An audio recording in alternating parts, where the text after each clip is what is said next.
నమస్తే. Poranki's gardening and blogs ఛానల్కి స్వాగతం. నేను దాదాపు 1 వీక్ అవుతుంది వీడియోస్ చేసి. ఎందుకంటే నేను చెప్పాను కదా, మా అమ్మగారికి 2 సర్జరీలు అయినాయి. నేను 15 డేస్ అసలు పైకి గార్డెన్లోకే రాలేదండి. మా పాపే వాటరింగ్ చేస్తూ ఉంది. చాలా మొక్కలు చనిపోయాయి. అలాగే తోటకూర అయితే బాగా ముదిరిపోయి కంకులు వచ్చేసింది అనమాట. నేను కొయ్యలేదు, అసలు హార్వెస్ట్ చేయలేదు. అట్లా చాలా దెబ్బతినిపోయినాయి. అయితే 2-3 గ్రో బ్యాగ్స్ ఖాళీ అయ్యాయి. అందులో కొన్ని ఆకుకూరలు వేసుకుందాము. అలాగే ఇంకేమైనా పనులు ఉంటే చూపిస్తాను రండి. ఇక్కడ చూడండి, నాకైతే చాలా బాధేస్తుంది. ఈ గ్రో బ్యాగ్లో నేను పెరుగు తోటకూర వేసానండి. చక్కగా 4 ఇంచెస్ పైన పెరిగింది. ఆ పెరిగిన తర్వాత మా అమ్మగారు పడటం, 2 ఆపరేషన్లు అవ్వటం, హాస్పిటల్లో ఉండటం, 10-15 డేస్ నేను అసలు గార్డెన్ జోలికే రాలేకపోయాను. చక్కగా పెరిగి కంకులు వచ్చేసాయండి. బాగా ముదిరిపోయింది తోటకూర. అందుకని గ్రో బ్యాగ్లోంచి తీసి బయట వేసేస్తున్నాను. వేస్ట్ అయిపోయింది, కంకుల్లాగా వచ్చేసింది. అది మనం వాడుకోవడానికి పనికిరాదు. అందుకే గ్రో బ్యాగ్ ఖాళీ చేసేస్తున్నాను. ఆల్రెడీ మనం మంచిగా ఎరువు ఇచ్చిన తర్వాతే వేసాం కాబట్టి ఇప్పుడు ఎరువు ఇవ్వకుండానే మళ్ళీ దీనిలోనే మళ్ళీ వేసుకోవచ్చు. చూడండి, ఈ డబ్బా అయితే ఖాళీ చేస్తాను నేను. ఇందులో కొంచెం వర్మీ కంపోస్ట్ మిక్స్ చేశాను. అయితే నాకైతే చాలా బాధగా అనిపించిందండి. తోటకూర అయితే చాలా బాగా వచ్చింది అసలు. కానీ నేను పైకి వచ్చి చూసి హార్వెస్ట్ చేయలేకపోయాను నేను. సరే, ఇప్పుడు మనం వేసే ఈ ఆకుకూర అయితే మాత్రం హార్వెస్ట్ చేసుకునేసరికి ఎండలు ముదురుతాయండి. కాబట్టి ఈ ప్లేస్లో కొంచెం షేడ్ పడుతుంది. కాబట్టి నేను ఇక్కడే ఉంచాను దీన్ని. ఇప్పుడైతే నేను తోటకూర వేసేస్తున్నాను దీనిలోకి. చూడండి, తోటకూర గింజలు మొన్న లాస్ట్ టైం చాలా ఎక్కువ వేసాను, నిండా వచ్చేసాయి. అందుకే ఇప్పుడు కొంచెం క్వాంటిటీలో తీసుకుని వేస్తున్నాను. సరిపోతుందండి, ఎక్కువ ఏం అవసరం లేదు. ఈ క్వాంటిటీలో వేసుకుంటే చాలు. ఇలా వేసుకుని కొంచెం మట్టిని ఇలా అంటే చాలు. మనం డే బై డే ఇలా చేసుకుంటూ ఉంటే మనకే ఎక్స్పీరియన్స్ అనేది వచ్చేస్తుందండి. ఫస్ట్లో తర్వాత మనం ఈ గ్రో బ్యాగ్స్లో ఆకుకూరలు పెంచుతున్న కొద్దీ ఒక్కొక్కసారి అనుభవంతో కొన్ని పనులు చేసేయచ్చు మనం. నేను లాస్ట్ టైం బాగా ఇన్ని తీసుకుని వేసాను. గుబ్బురుగా వచ్చేసి అసలు పెరగకుండా పెరుగుతున్నాయి అనమాట. కాబట్టి మనం అన్నీ వేయసలేదు. నేను ఇప్పుడు చూపించినన్ని చాలు. వేసిన తర్వాత ఈ మట్టినే కొంచెం ఇలా అనేసాను. ఇప్పుడు వాటరింగ్ చేసేస్తాను. ఈ గ్రో బ్యాగ్లో కొన్ని తోటకూర మొక్కలు ఉన్నాయండి, తీసేస్తున్నాను నేను. ఇంకా పప్పులోకి వస్తుంది, చక్కగా వేసేసుకోవచ్చు. లేదంటే దీనికి కూడా ఈ తోటకూర అంతా ఇలా కంకులు వచ్చేస్తాయి అనమాట, ముదిరిపోతుంది అప్పుడు. అందుకనే తీసేస్తున్నాను. చూడండి, ఇలా కంకులు వచ్చేసాయి కదా, మనం ఆకు మాత్రమే తీసుకుని వాడుకోవచ్చు అనమాట. ఈ కాడలు కూడా తినచ్చండి, చాలా మంచిది హెల్త్కి. నేనైతే ఈ కాడలు 2-3 చెట్లు ఇలాంటివి దొరికితే చక్కగా కాడలతో పులుసు పెట్టుకోవచ్చు.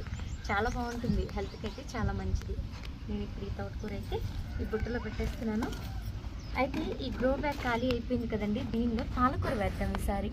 మొన్ననే ఎరువు వేసి నేను ఈ గ్రో బ్యాగ్ని రెడీ చేసుకున్నాను కదా. ఇందులో మనం ఏమి ఎరువు ఇవ్వవసరం లేదండి. ఆకుకూరలకి పెద్దగా మనం ఎరువులు ఏమి ఇవ్వవసరం లేదు.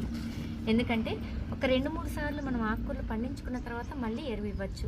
నేను ఆల్రెడీ ఎరువు ఇచ్చిన తర్వాత ఒక్కసారే వేసాను ఇందులో. లాస్ట్ టైం తోటకూర వేసాను కదా.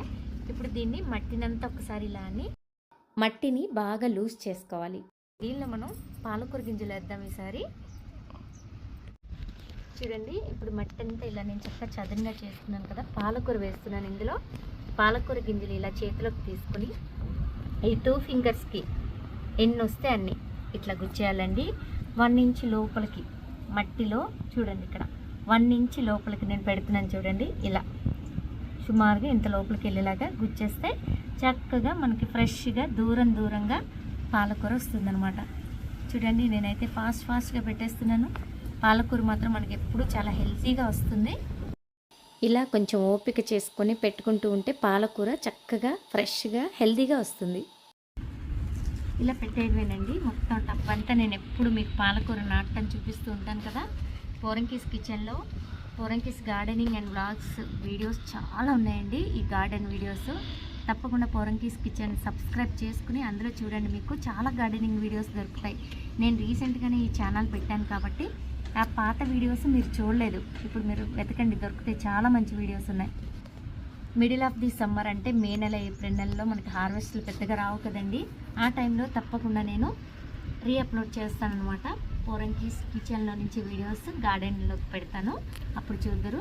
ఈలోపు మీకు అవకాశం ఉంటే తప్పకుండా పోరంకిస్ కిచెన్లో వెతకండి, చాలా వీడియోస్ ఉన్నాయి గార్డెనింగ్ వీడియోస్. ఇప్పుడైతే నేను పెట్టేశాను మొత్తం, ఇంకా వాటరింగ్ చేసేసుకుంటే సరిపోతుంది. ఇప్పుడైతే నేను వాటరింగ్ చేస్తాను. 2 పూట్ల, సమ్మర్ వచ్చింది కదండి, ఖచ్చితంగా 2 పూట్ల వాటరింగ్ చేయాలి.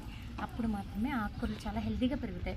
ఇప్పుడు మనం ఈ గ్రో బ్యాగ్లో వేసిన ఆకుకూరల తర్వాత ఎండలు పెరిగిపోతాయి. ఇంకా ఈ కాపు మాత్రమే మనం హెల్తీగా తీసుకుంటాం. ఆ తర్వాత బాగా షేడ్ ఉన్న ప్లేస్లో పెట్టుకుంటేనే ఆకుకూరలు వస్తాయి. ప్రస్తుతం అయితే ఇప్పటి వరకు అయితే నో ప్రాబ్లం అనమాట. అందుకే ఈ 2 గ్రో బ్యాగ్లు నేను ఈ షేడ్లో ఉంచేసాను.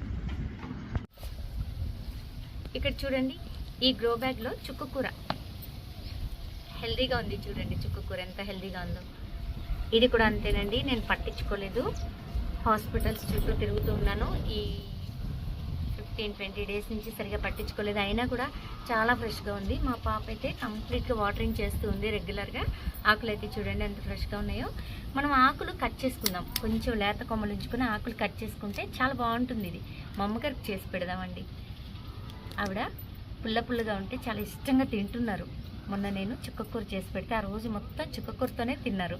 కాబట్టి ఈ చుక్కకూర ఆవిడ వరకు కొంచెం చేసి పెడదాము. నేను ఆవిడ కోసమే హార్వెస్ట్ చేస్తున్నాను. సమ్మర్ వస్తుంది కాబట్టి రెగ్యులర్గా వాటరింగ్ చేయాలి. ప్రతి మొక్కకి కూడా 2 పూట్ల వాటరింగ్ చేస్తేనే మనకి బతుకుతాయి అన్నమాట. ఇదైతే కర్రీ చాలా బాగుంటుందండి, పుల్లగా ఎంతో బాగుంటుంది. ఒక్క ఆనియన్ వేసుకుంటే 2 నిమిషాల్లో కర్రీ రెడీ అయిపోతుంది. అందులో మనం ఆర్గానిక్గా పండించుకున్న, చూసారా కోకిల ఎంత బాగా అరుస్తుందో. మనకి బర్డ్స్ అన్నీ కూడా వస్తుంటాయండి మన గార్డెన్లోకి. చూడండి ఎంత బాగా అరుస్తుందో. ఇలా ఈ చుక్కకూరతో నేను మీకు కర్రీ చేసి చూపిస్తాను, తప్పకుండా చూడండి. నేను పోరంకిస్ కిచెన్లో చాలా గార్డెన్ వీడియోస్ పెట్టానండి, చెప్తున్నాను కదా. అవన్నీ కూడా నేను మిడిల్ ఆఫ్ ద సమ్మర్ అంటే మేలో ఏప్రిల్లో ఎక్కువ గార్డెన్ వీడియోస్ మనకి రావన్నమాట. అప్పుడు అన్నీ ఎండిపోతూ ఉంటాయి కదా, ఆ టైంలో నేను తప్పకుండా ఆ వీడియోస్ అప్లోడ్ చేస్తాను. తప్పకుండా చూడండి. ఛానల్ని సబ్స్క్రైబ్ చేయండి, పోరంకిస్ కిచెన్ ఛానల్ని. అందులో ఉన్న గార్డెన్ వీడియోస్ కూడా చూడండి, చాలా మంచి వీడియోస్ ఉన్నాయి అందులో. నేను కంపోస్ట్లు ప్రిపేర్ చేశాను, అలాగే చాలా హార్వెస్ట్స్ వచ్చాయి మనకి. జూన్ నెల నుంచి మంచిగా ప్లాండ్గా మొక్కలు పెట్టుకుందామండి, మంచిగా ఆర్గనైజ్ చేసుకుందాం. ఫ్రూట్స్ కూడా కొన్ని యాడ్ చేద్దాము. అలాగే మనం గార్డెన్లో ఇంతకుముందు లేని మొక్కలన్నీ కూడా ఈసారి పెట్టడానికి ప్రయత్నిద్దాం. చూసారు కదండి, ఈరోజు వీడియో అయితే ఇదే. 2 గ్రో బ్యాగుల్లో మనం ఆకుకూరలు వేసుకున్నాము, అలాగే చిన్న హార్వెస్ట్లు 2 వచ్చాయి. ఈ చుక్కకూరతో నేను మంచి కర్రీ ప్రిపేర్ చేసి చూపిస్తాను. ఈ వీడియో కనుక మీకు నచ్చితే పోరంకిస్ గార్డెనింగ్ అండ్ బ్లాగ్స్ ఛానల్ని సబ్స్క్రైబ్ చేయండి. అలాగే పోరంకిస్ కిచెన్ కూడా సబ్స్క్రైబ్ చేయండి, అది కూడా మన ఛానలే. Okay, thanks for watching. నమస్తే.